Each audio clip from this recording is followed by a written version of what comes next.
मिफ्ता इस्माइल साहब बहुत बहुत शुक्रिया साथ देने का। पहले पहल तो फरमाई दीजिएगा कि क्या वाकई पीपल्स पार्टी से आपको दावत दी गई कि शामिल हो जाएं उनकी सफों में? जी मैं शुक्रिया। ये 2 दिन से खबर गर्दिश कर रही है कि मैंने पीपल्स पार्टी ज्वाइन कर ली है। ये बात दुरुस्त नहीं है। मैंने आज ट्वीट भी कर दिया है। मैं चाह रहा था कि इस पर कोई बात ना करूं, लेकिन मैंने ट्वीट भी कर दिया और मैं अक्सर ये कह चुका था कि मैं इलेक्टोरल सियासत या इंतखाबी सियासत से पीछे हट रहा हूं और मेरा कोई इंतखाब लड़ने का ना इरादा है, ना किसी सियासी जमात को इस वक्त ज्वाइन करने का इरादा है। तो अपनी नई सियासी जमात लॉन्च करने जा रहे हैं या अभी उस हवाले से भी कोई पेशरफ्त नहीं है? नहीं, इस हवाले से भी कोई पेशरफ्त नहीं है। मैं सच्ची बात है कि इस वक्त हम समझते हैं कि थोड़ा सा सियासत से ब्रेक लेना हमारे लिए बेहतर है। और मिफ्ता साहब, अभी आप रहनुमा मुस्लिम लीग नून ही है? नहीं, रहनुमा तो मैं कभी भी नहीं था मुस्लिम लीग नून का। कारकुन, वर्कर मुस्लिम लीग नून का हिस्सा है? नहीं, मुस्लिम लीग नून से मैं इस्तीफा दे चुका हूं। अब पीडीएम की हुकूमत में अवाम दुश्मनी की बुनियाद बहुत से लोग नून लीग के अंदर कहते हैं कि मिफ्ता साहब नहीं रखी। पेट्रोल 50 रुपए लीटर महंगा किया, 150 रुपए से बढ़ाकर आपने 235 रुपए लीटर कर दिया। फिर वो कहते हैं कि डीजल 103 रुपए लीटर महंगा करके 144 से बढ़ाकर 247 रुपए लीटर कर दिया। और यही महंगाई की वो बुनियाद थी कि जिससे अवाम आज तक निगल नहीं सके, बल्कि अब तो अपनी इनफाइटिंग नून लीग में शुरू हो गई है। महंगे पेट्रोल हो, डीजल हो, इन सब ने मुल्क में, as you better know sir, transport का सारा बजट हिला कर रख दिया। मोटरसाइकिल सवारों की कुव्वत खरीद का भी बड़ा गर्क हो गया।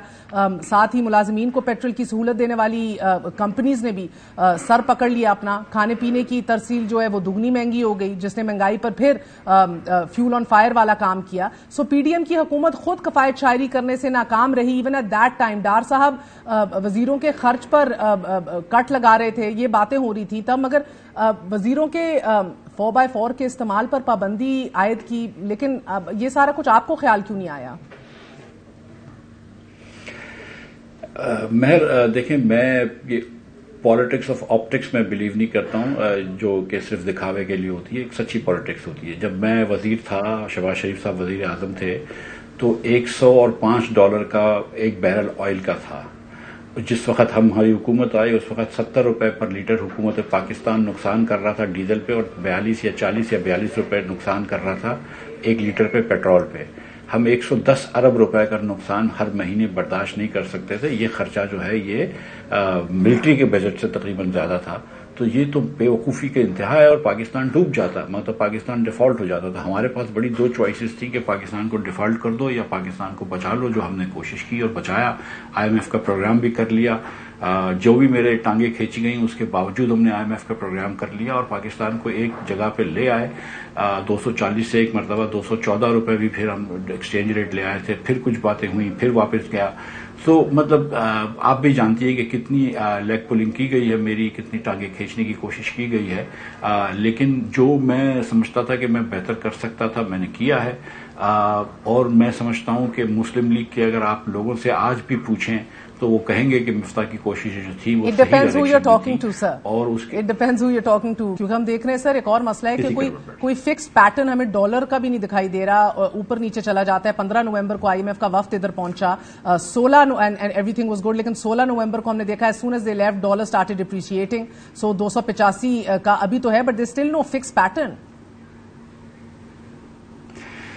देखिए, जब पाकिस्तान में अब ये 24% इन्फ्लेशन आया है पिछले महीने, अब इसमें ज्यादातर जो है वो गैस की कीमतें जो बढ़ी हैं डोमेस्टिक, उसकी वजह से इन्फ्लेशन आया, वरना फूड इन्फ्लेशन जो है वो 1% से कम है मंथली। और मंथली इन्फ्लेशन जो 2.7% आया, उसमें से 2.1% जो है वो सिर्फ गैस की वजह से। तो लेकिन अगर आपका 20% इन्फ्लेशन होगा तो आपकी करेंसी आहिस्ते आहिस्ते डिवैल्यू तो होगी ना। अगर डिवैल्यू नहीं होगी तो फिर आपका एक्सपोर्ट महंगा हो जाएगा और फिर आप एक्सपोर्ट नहीं कर सकेंगे। ये चीज हम ऑलरेडी करके देख चुके हैं। तो मेरा नहीं ख्याल है कि हमको इस चीज पे फिक्सेटेड होना चाहिए कि डॉलर अगर 285 का है तो 285 का ही रहे। ये कहीं खुदा न खास्ता कुरान मजीद में नहीं आया कि 285 होना चाहिए। अगर मार्केट जो है उसको 280 पे ले आती है, क्योंकि आपका लोग मार्केट को लग रहा है कि डिफॉल्ट का चांस खत्म हो गया है, मैं आपको वादा कर रहा हूं कि अगर IMF का अगला भी रिव्यू हो जाएगा तो और कॉन्फिडेंस आएगा मार्केट के अंदर। और आप PIA की बात कर रहे थे। सो फाइनेंशियल एडवाइजर हमने हायर तो कर लिया, मगर वो इमरजेंसी क्लॉज इन्वोक करके हायर किया, नॉट बाय ओपन बिडिंग।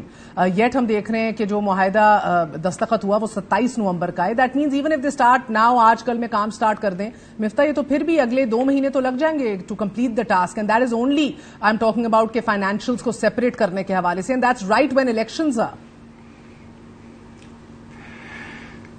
جو پرائیویٹائزیشن کا قانون ہے، نجکاری کا جو قانون ہے، اس کے اندر اگر آپ ہر چیز صحیح فالو کریں اور ایک ایک دن کے اندر آپ ہر کام کر لیں، ہر کام وقت پہ کر لیں، تو 462 دن لگتے ہیں میرے خیال سے نجکاری کرنے میں. تو 462 دن میں تو آپ کو پتا ہے کہ پاکستان میں محض 2 مرتبہ حکومتیں بدل جاتی ہیں، 4 مرتبہ کرکٹ ٹیم بدل جاتی ہے، تو 240 دن اور 460 دن تو بہت ٹائم ہوتا ہے پاکستان میں.